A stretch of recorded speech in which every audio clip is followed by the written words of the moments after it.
Alright. It's been a long time no see. Let me pause this Christmas music real quick.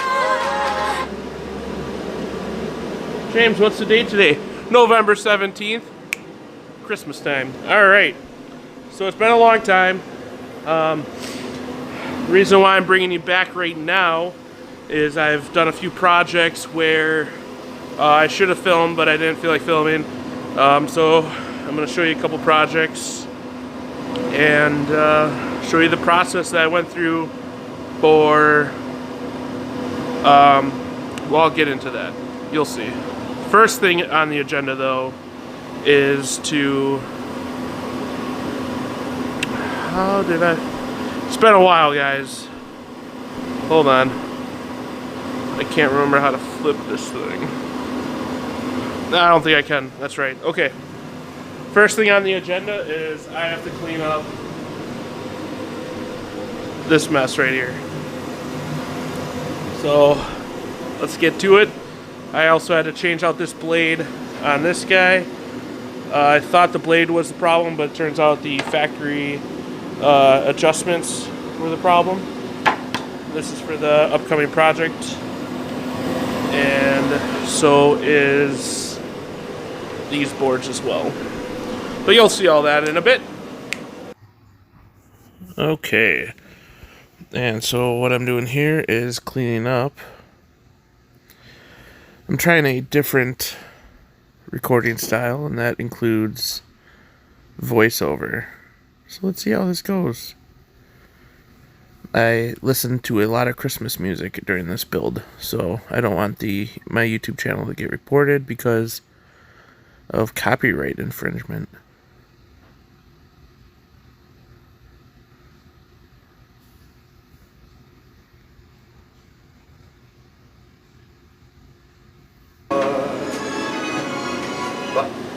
Alright, sorry about the noise in here.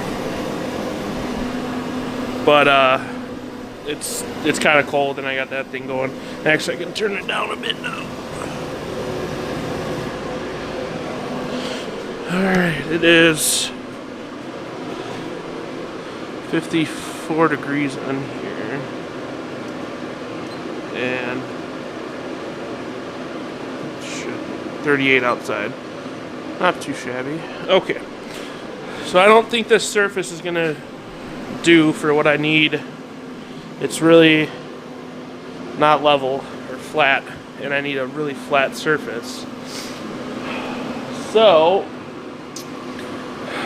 I'm going to have to rethink this. So right now I'm cleaning up again. I thought it would be good the way it was, but it obviously wasn't. And this allows the camera view to be better as well. So I'm just trying to get the surface as flat as possible.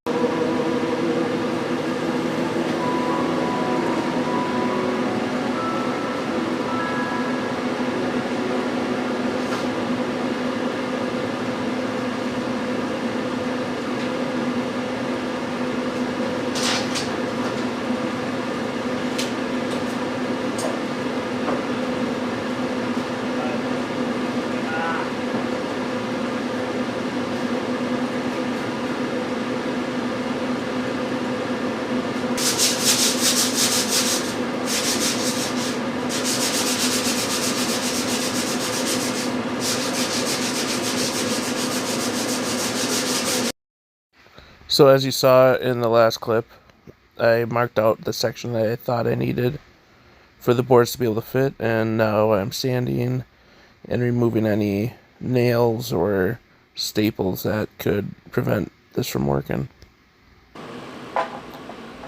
Now I'm going to be cutting the oak boards to length.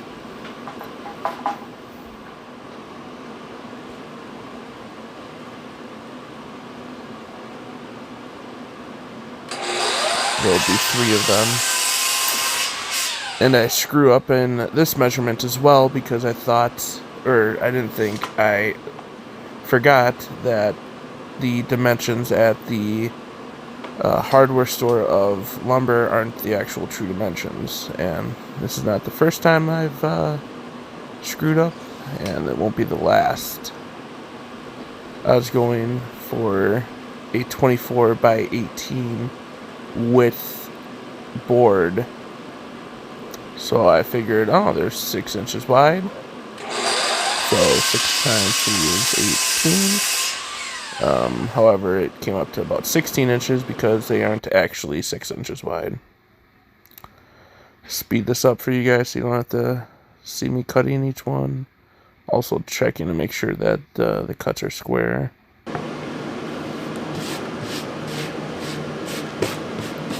Now here I am placing the boards and also reorientating them the way that I think look the best grain wise.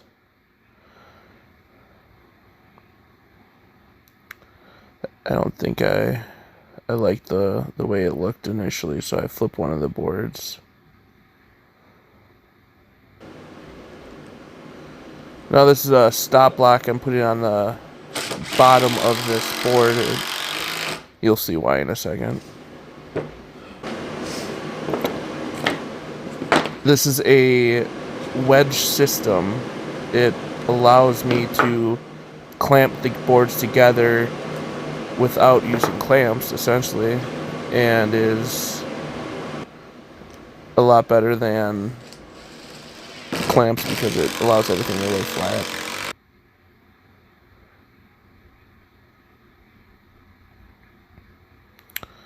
That's the grain orientation right there.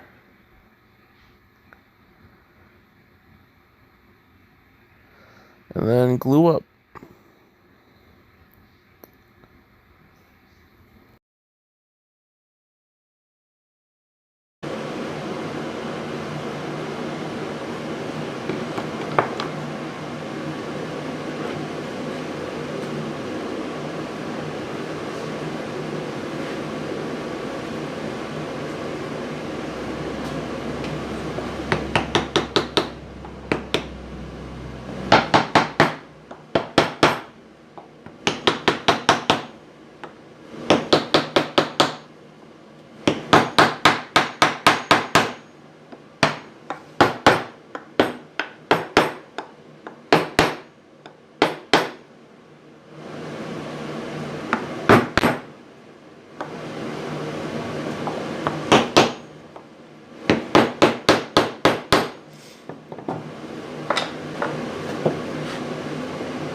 Alright, now we let that dry.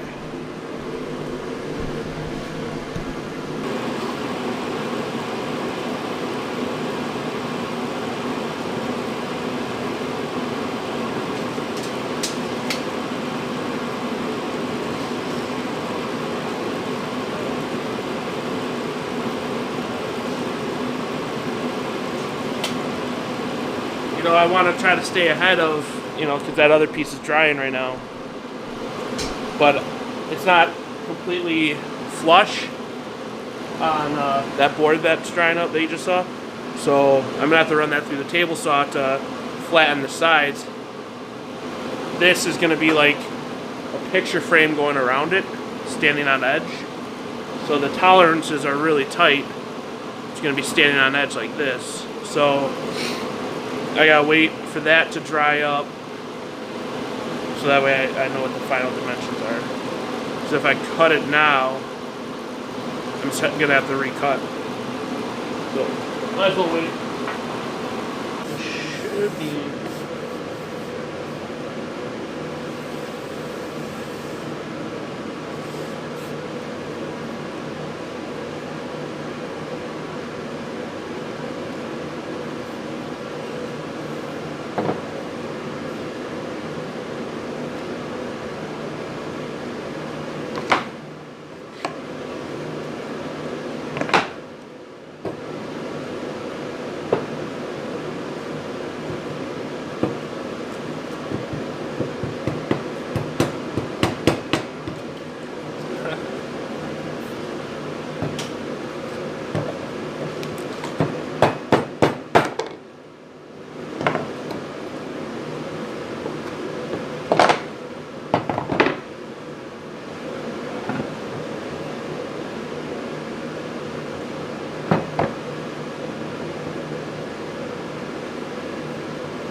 Alright, so what I'm doing here is cutting the board so that way it's straight and flat on the sides. Just because when you glue it up, a lot of times you can't get the sides flat, so it's good to leave some room for adjustment. And then now I'm unpacking my new belt sander that I was very happy with. It was on sale at the Depot of Home.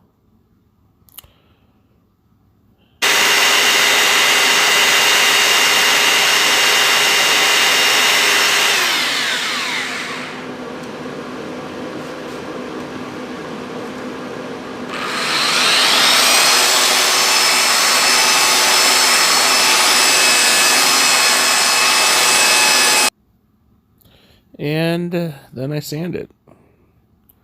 There will be a ton and ton and a ton of sanding in this project. I didn't see that. Clean it up. The reason why I don't want this to be the front is because it is not right here.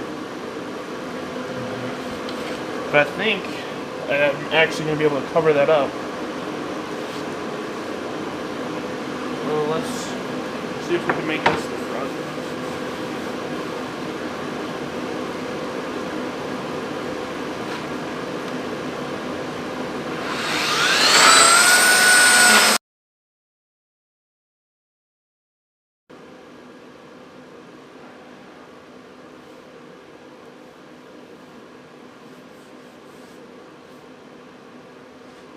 And then here I am after I drink some of the Snowdrift Vanilla Porter. That's delicious. Now I'm measuring the actual lengths and widths after I had ran it through the table saw. So that way it gives me an opportunity to have it, the picture frame border that I was showing you, wrap around it. And since oak is very expensive, I'd rather take my time measuring and not screw up, even though I do in this project, than screw up.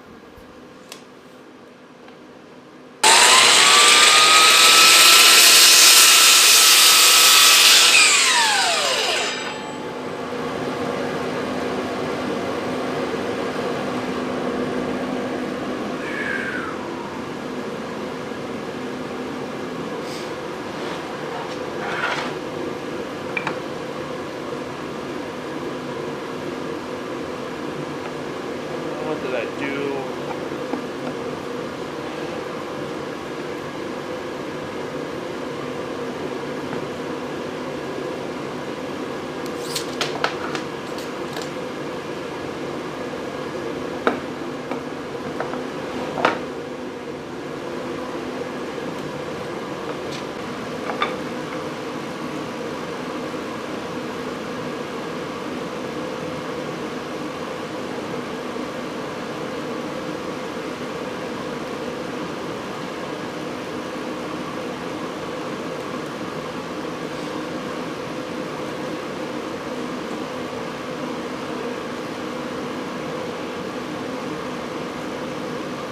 And then now I am doing my best to try to be as accurate as possible because this is the first miter that I'm attaching to this, and I want it to be as perfect as possible. So I'm using the piece that I actually screwed up on just as a template to show if the miter's close.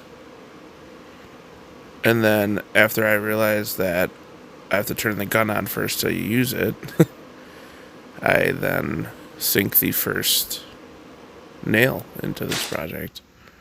This nail also allowed me to see that it wasn't set as deep as I needed it to be, so this nail sunk, but then I fixed it. And now I'm cutting more and more miters. And I suck at cutting miters, and I guess practice makes perfect, but it's, I think, one of the hardest things to measure, for me at least. if I do it more, hopefully I'll get better at it.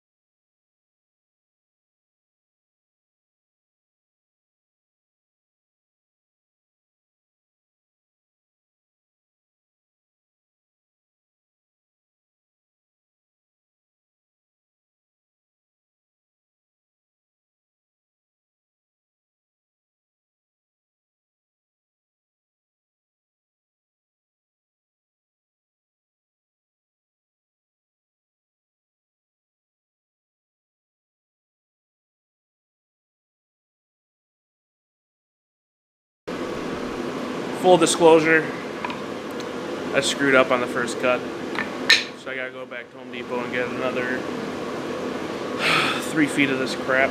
It's expensive, dude. I measured from the, well, I made the right mark, but when I transferred the mark around, I don't know which piece it is anymore. When I transferred the mark around, I cut the wrong part. Long story short. So I need another 3 feet of this crap.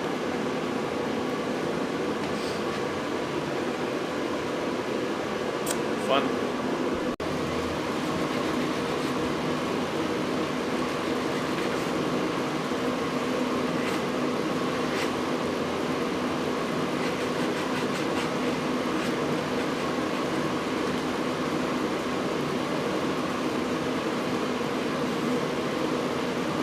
I have to deal with is the holes from the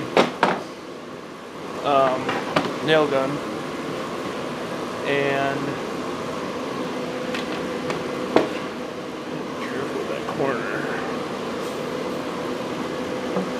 And this nail right here didn't sink all the way.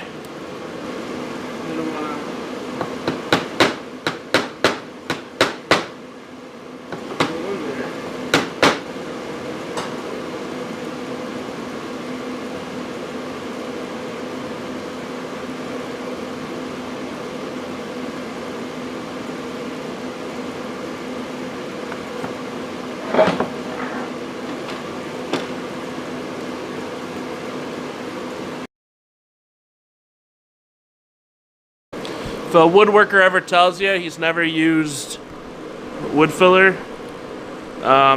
he's a liar. And I have to use it right now. I freaking suck at miters. I can't even blame the saw this time.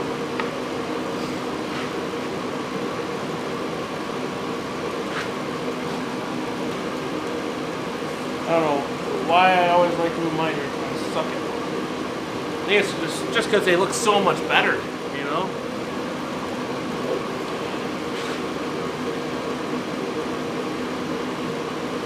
Oh, I'll keep this at the bottom.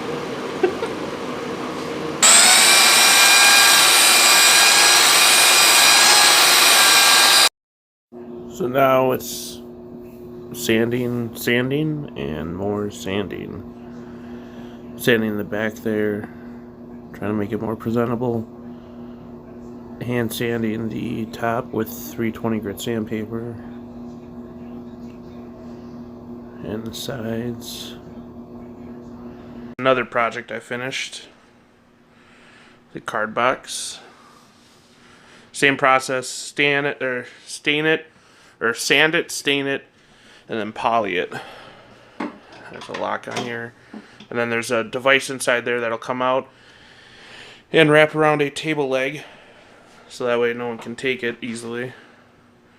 But yeah, this is about 4 coats of poly and sanding in between. But yeah, happy with that. Okay, update for you. Forgot to bring you along, but I stained it using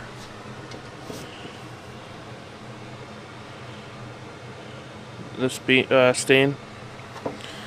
Then I sanded it with 120 and 220.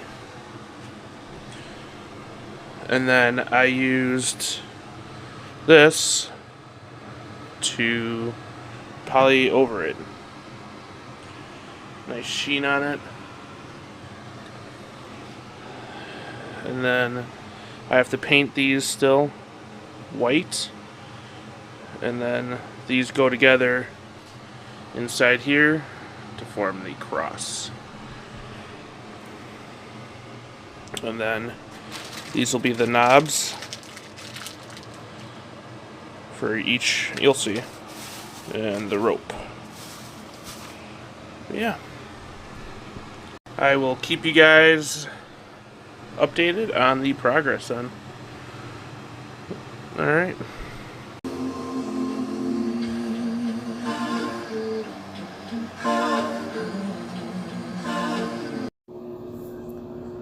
Alright, so now I'm marking out the sections for the cross. I tried to get the white primer off of the board, but it wasn't working out well for me because I thought I'd need better adhesion with this CA glue. The purpose of this glue is to hold it in place for layout, and then I'll go back in and nail gun it directly to the board. But I wanted to be able to prep the cross off of the table to not ruin the finish of the oak board. But there I am, lining it up, making sure everything is square and equal and even. This stuff takes 12 seconds to set up. That's some Leinenkugels beer that I'm drinking. It's pretty delicious. And in real time, that stuff sets up. It's 12 seconds. It's really nice.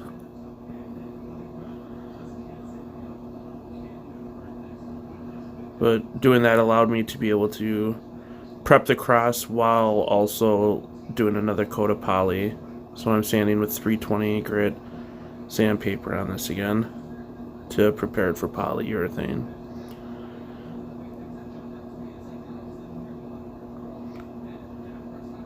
Gotta make sure it's flat and even and smooth and dust free. So that's the purpose of this tack cloth you're about to see right there. That picks up any fine dust particles that you can't see. And then a coat of polyurethane again. This was the final coat.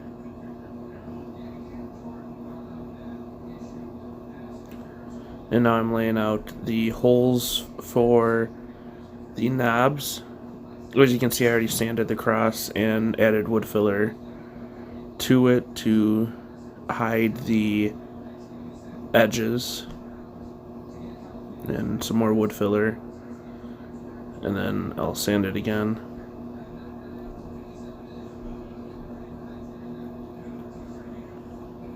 The handyman taught me that method of using the razor blade, and now I'm filtering out the white paint because it's old and there's some rust and different particles in the 5-gallon bucket that I didn't want on the workpiece. So it's good to always filter your paint, especially if you want a professional looking finish. And this stuff is called flood trowel.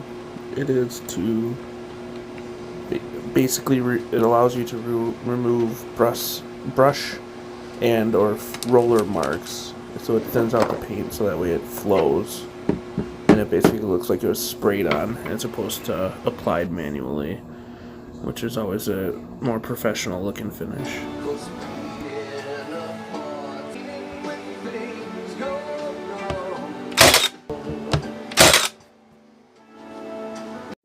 And now I'm applying more wood filler to the nail holes that you just saw me nail in. And then also re-drilling out the parts for the knob. And then touching up the wood filler marks with more white paint. and then adding the knobs that allow the rope to go around on each part of the cross.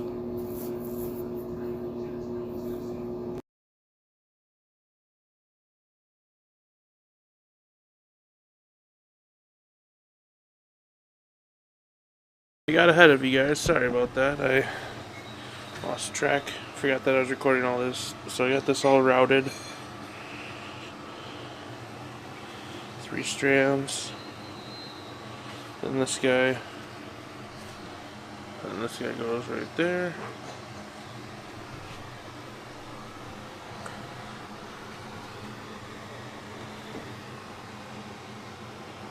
Boom.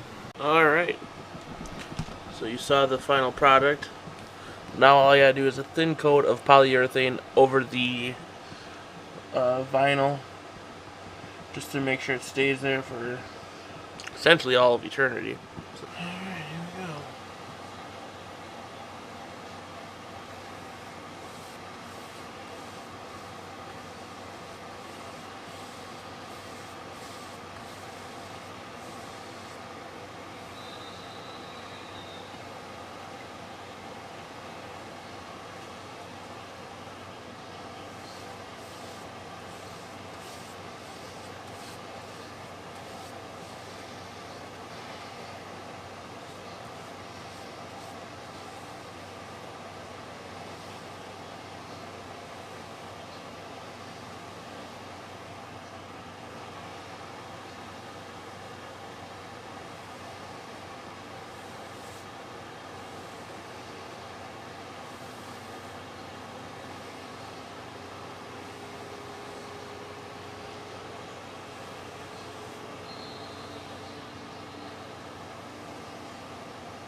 And there you go. There's the final product. A cord of 3 strands is not easily broken. And me and my fiance will be braiding these strands together during our unity portion of our ceremony. Thanks for watching. Subscribe if you haven't. See you guys later.